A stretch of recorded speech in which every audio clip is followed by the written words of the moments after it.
Alright, so this is the actual review for Silent Hill F. I am at about 90% completion. 90% completion, and I'm doing the review now without having seen the ending just because I want to. So, just to kind of give you a rundown of my playthrough, it's taking about 8 hours. So, to complete, I'd say one more hour, including cutscenes, all told 9 hours. This game is pretty terrible for a lot of reasons. I'll hit continue because, oh my gosh, where do I start?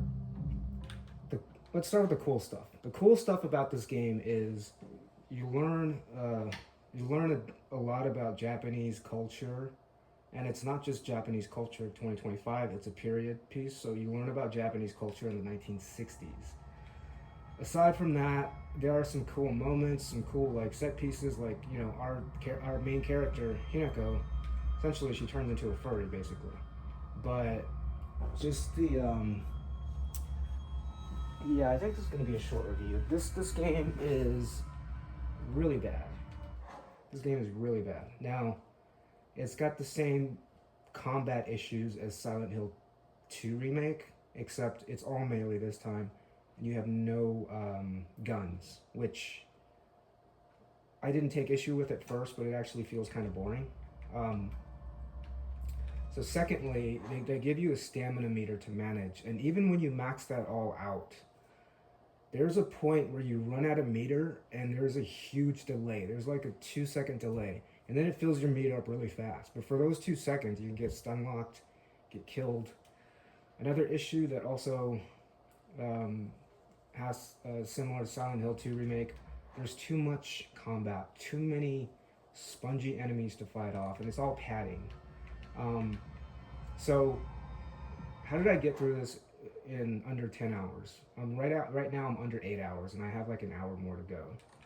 So basically this is a really terrible Silent Hill game based on my experience playing the original Silent Hill 2, which was actually not back in the day but several months ago, and then playing through the Silent Hill 2 Remake.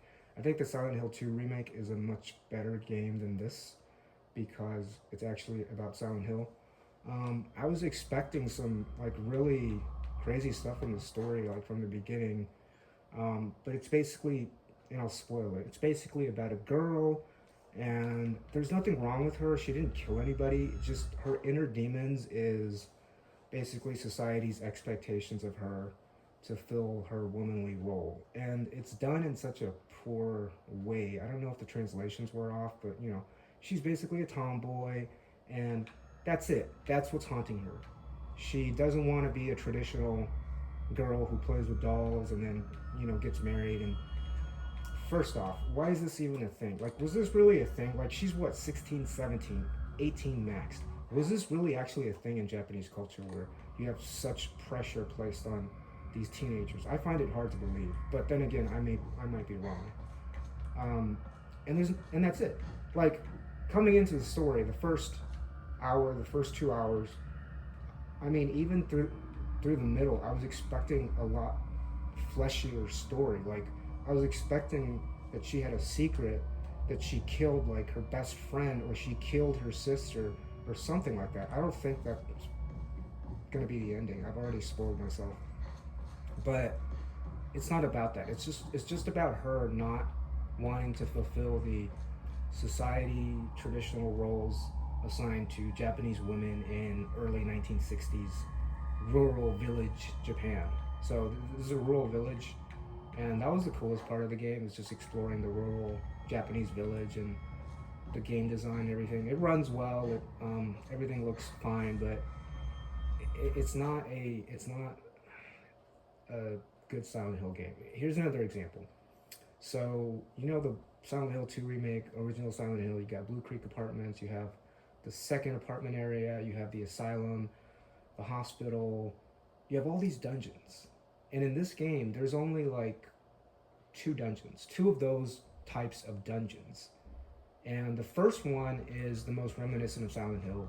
It takes place about 1/3 of the way through.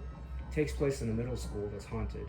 And that is the most Silent Hill that this game ever gets. Aside from that, the second dungeon area is our main character's house, and that is a complete slapfest um, of just spongy enemies and bad puzzle design. So, getting around to the main point, like how did I get to basically the end point in 7 or under 8 hours? Basically, I had to play with a walkthrough playing in the background. That is not a fun time. That is not like I didn't have any fun playing this game aside from like the first 2 or 3 hours, and that was it. So I didn't need to use the walkthrough at first. There's this one specific area which I had to use the walkthrough. I literally spent about 40 minutes running in circles, literally running in circles on this map. Oh, in this last area, you don't get a map. So a lot of areas you don't even have a map. But there is this one sequence which is pretty cool actually. So number one, there is the fog world, which is the sleepy Japanese village town, and there's the other world which we're in right now. And so she's basically a furry in the other world. In the fog world, she's her normal self. But the other world is very generic. It's just like Japanese temples, old style Japanese temples with shrines and stuff like that. It's very generic. There's this one section where she goes through the ceremony of becoming a furry. So first she gets her arm, like the wolf arm, and then she has a branding on her back. It's all very painful and stuff. And at the very last ritual, she gets her furry mask on. That entire section of the game is extremely poorly designed because it's basically a huge dungeon. However, everything looks the same. You have to be constantly checking your map literally every 2 seconds to actually know where you're going. And the game is really bad about teaching you mechanics that are supposedly supposed to help you in that game. So that area, that labyrinth, I would call it, I was literally running around for 40 minutes trying to find the right door, trying to find the right mechanic. Oh, there's R2 focus to melt down doors and stuff. Just complete slop. So from that point on, I started using the walkthrough, and I just used the walkthrough for most of the puzzle sections. I think the puzzles are not really well designed. Yeah, the puzzles are not intuitive.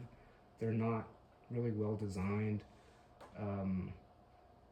That one dungeon area, I was running around for 40 minutes, and after that, I just started using the walkthrough just to be able to speed through this game and hopefully, get an ending. But yeah, the sub boss of the game is her mom and dad, who become monsters, and I think the final boss, spoiler, is basically a wedding dress that she's trying to get away from.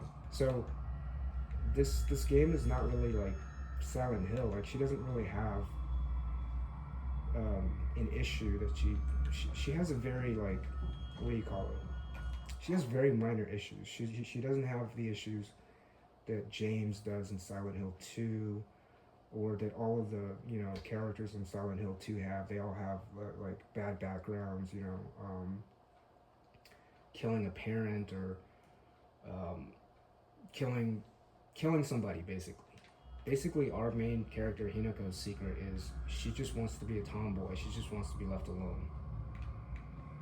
This game is terrible.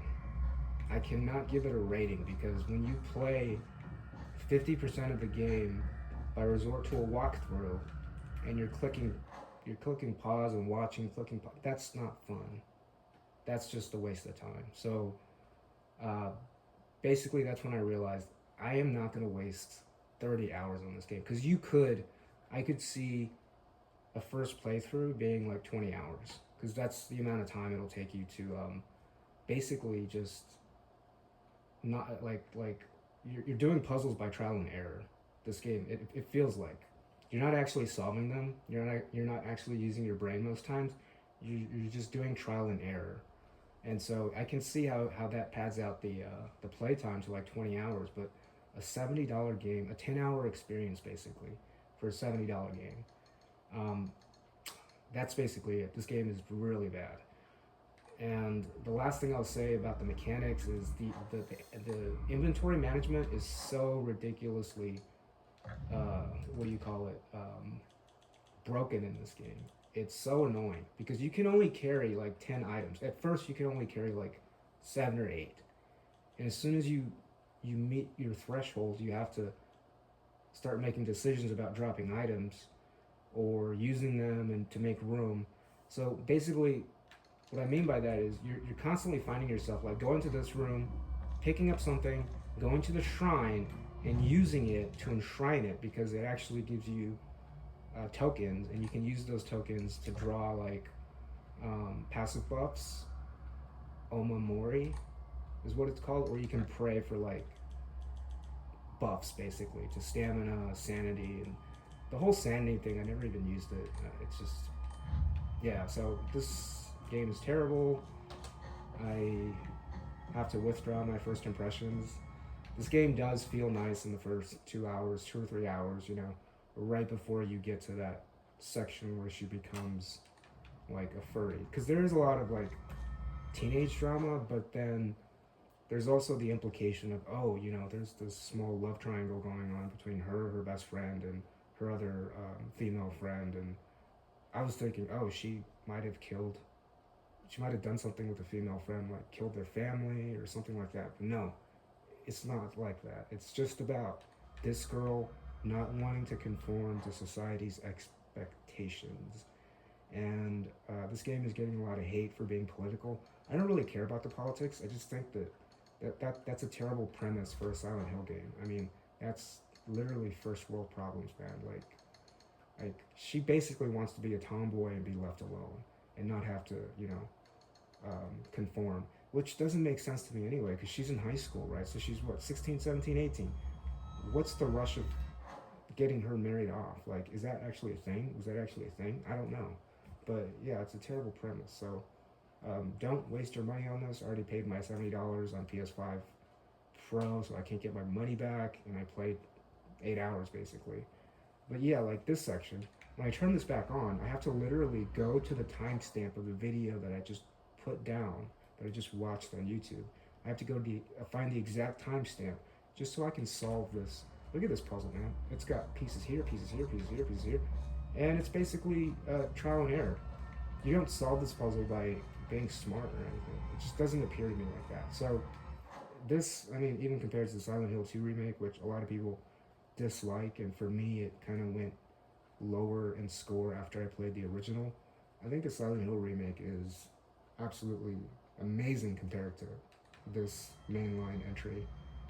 This is just extremely frustrating to play. It's not fun, and that's the end of it. No score.